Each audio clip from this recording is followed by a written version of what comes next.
How to fix Steam. Please check your password and account name with correct password. Hey, what's up guys? Welcome back to our YouTube channel and let us get started.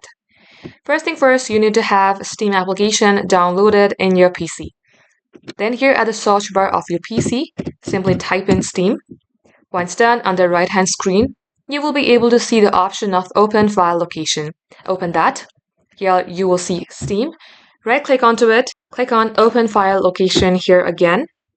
Then click onto any of these options, then type in C. Once you type in C, you will see config. Double click onto it, then click on config.vdf. Choose the option of notepads and then tap on or click on just once. Just as it is so, you have to type in Ctrl+F. This is a finding key.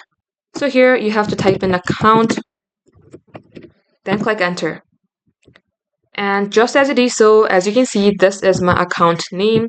You will be able to locate your account name and password if you scroll below the screen. And that way you can easily find your account name and your password for your Steam account. That is all for today. Hope this video was helpful and make sure to subscribe for amazing videos like this.